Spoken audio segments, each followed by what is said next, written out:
Hey everyone, and welcome to the Future of Earth podcast. I am so excited to finally kick this off with you all.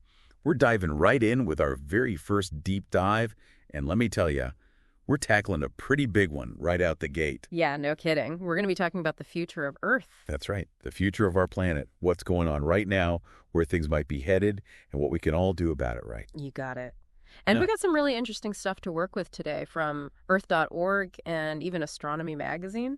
It's a story of incredible beauty, but also, a story of human impact. For sure, like a cosmic drama. Definitely high stakes. Speaking of cosmic, did you know that if you condense Earth's entire lifespan into a single day, humans would have only been around for like the last 3 seconds? 3 seconds. Wow, that's wild. Yeah. And in those 3 seconds, we've managed to make a pretty big impact, wouldn't you say? Yeah, definitely a huge impact. A lot of it, unfortunately, not so good. Right.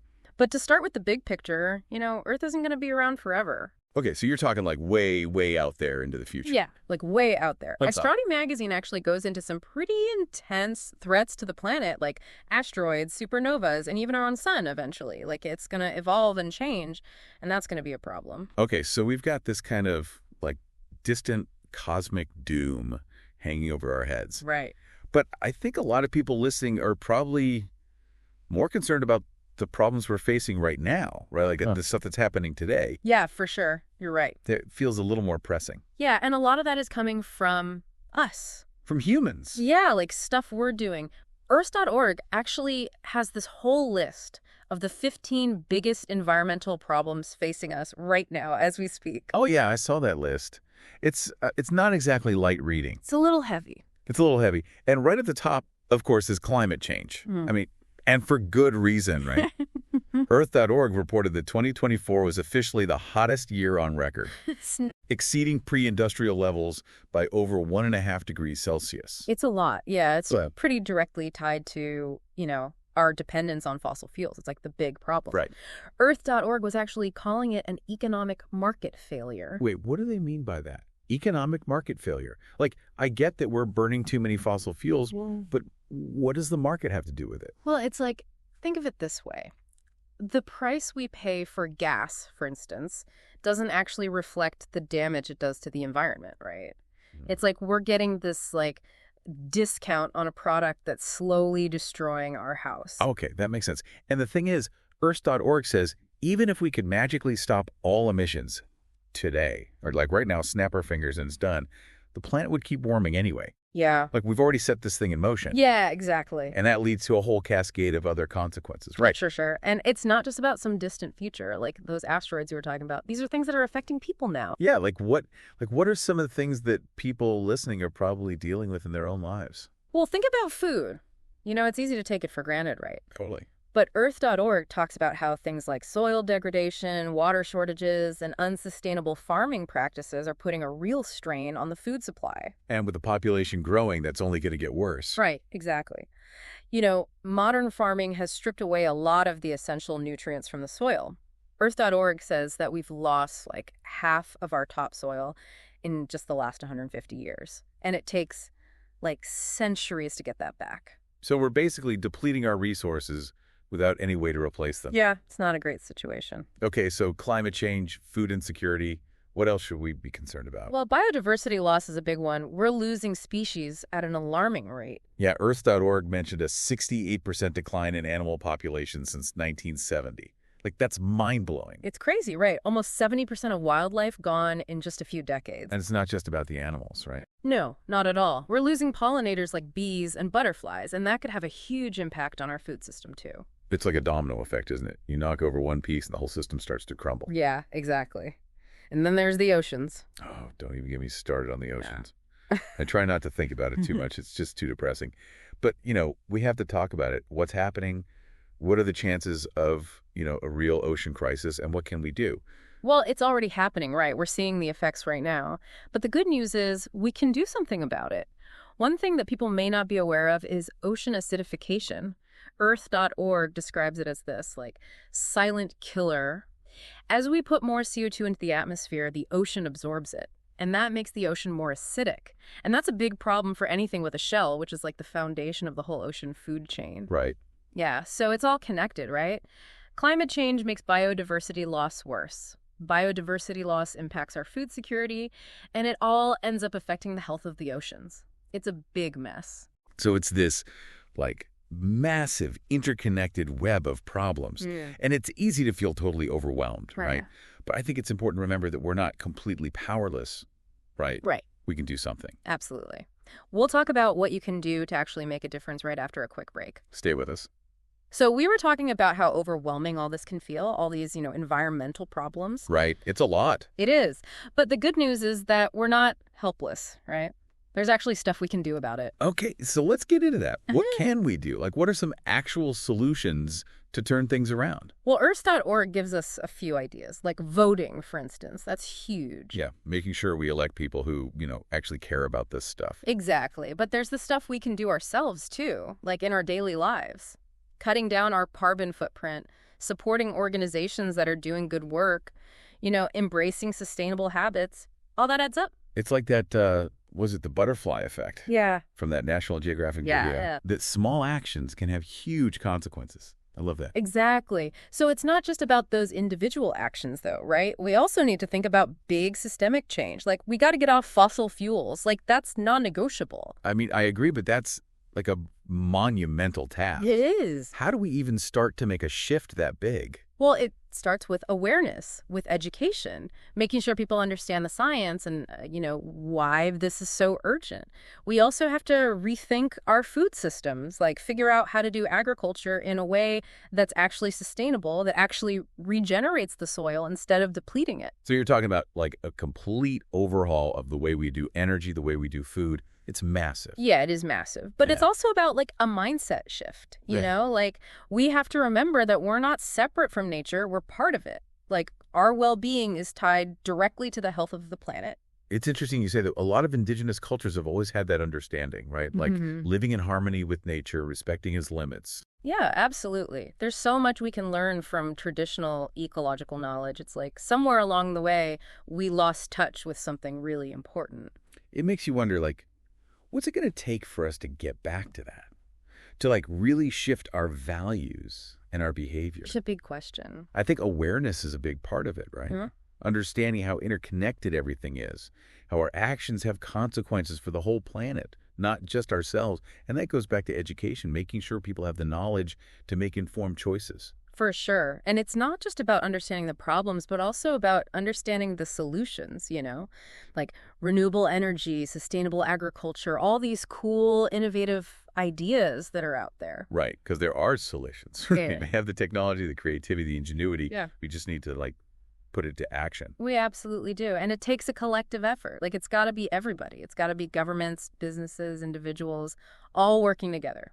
And leadership, right? We need people who are willing to stand up and say, this is important. We got to act now. Yeah, and I think we're starting to see that. More and more people are speaking out about climate change, about environmental justice. Like, there's a movement building. And that's where hope lies, right? Yeah. In that collective action, in people who are passionate and dedicated to making a difference. For sure. It's about making sure that the Earth, this incredible planet that we call home, can keep going for billions of years to come. Wow.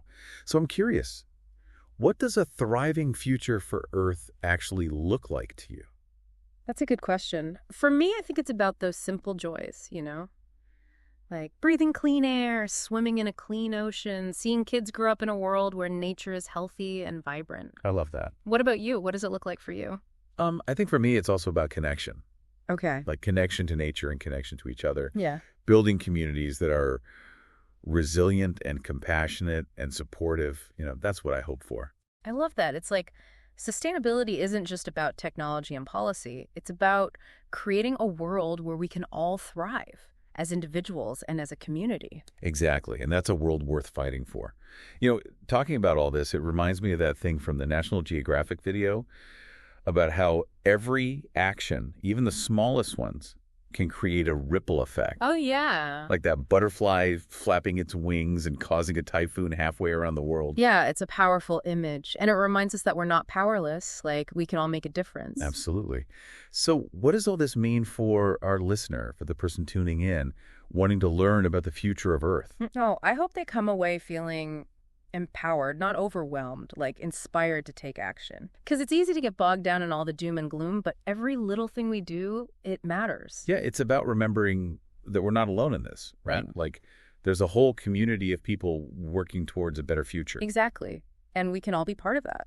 And if you zoom out to the big picture, you as an individual actually have more power than you might think. For sure. Remember that list of actions from earth.org? Yeah. Like voting, changing our habits, supporting those organizations. That stuff actually makes a difference. It's like we're all casting votes for the future with every decision we make. Exactly. What you eat, how you travel, what you buy, it all sends a message. So we're not just passengers on this spaceship Earth. Right. We're part of the crew. We've got responsibilities. I love that analogy. And the more of us that step up and take those responsibilities seriously, the better off we'll all be. That's a great way to put it. And I think that's a great place to wrap up our first ever deep dive. It really is. It's been quite a journey. From, those cosmic threats to the very personal choices we make every day. It has. And more than anything, I hope our listeners walking away with a sense of hope. Like there's a possibility for a better future. Yeah, absolutely. Because the challenges are huge, but so is our capacity for, innovation and resilience and compassion. That's the truth. And if you're interested in learning more, I definitely recommend checking out those articles from earth.org and Astronomy Magazine. Those were the basis for our whole conversation today. Yeah, excellent resources. Yeah. There's so much to learn. And, understanding is the first step to taking action. So on that note, I want to leave our listeners with one final thought. Okay. What does a thriving future for Earth look like to you? And what steps can you take today to make that vision a reality? It's been awesome diving into this with you. Likewise. Thanks for joining us on this first deep dive. We'll be back soon with more explorations of fascinating topics. It's really kind of amazing when you think about it. What's that? How interconnected everything is on this planet. Oh, yeah. And how our actions, no matter how small they seem, can have these, ripple effects. Totally, yeah. It's like we're all part of this, giant web of life. Right. And every single thread matters. Yeah. Exactly.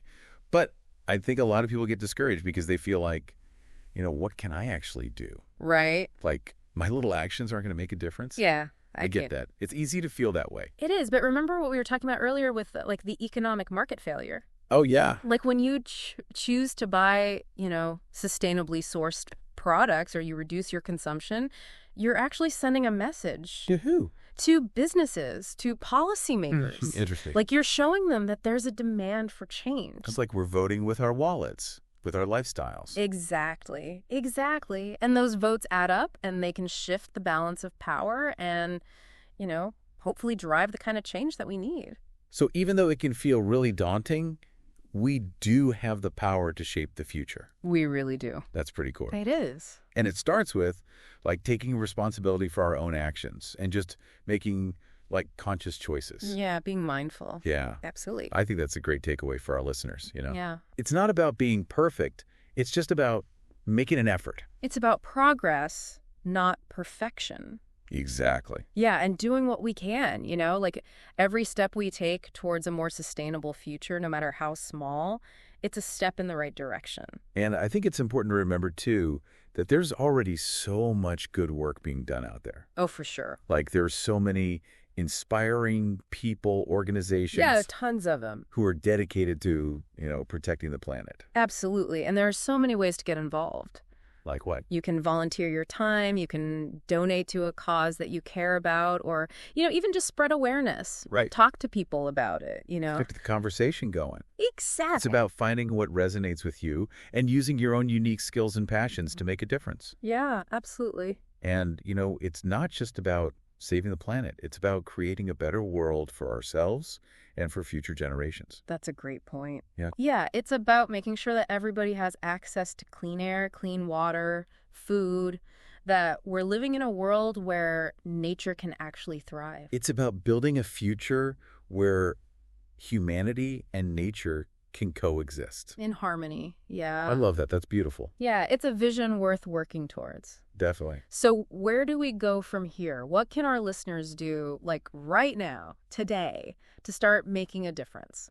That's a great question. Yeah. And honestly, I think that's a perfect place to wrap up our first ever deep dive. It really is. It's been an incredible conversation. Yeah, so insightful. Thank you. Thank you. And, for everyone listening, we hope you learned something new today I hope so, too.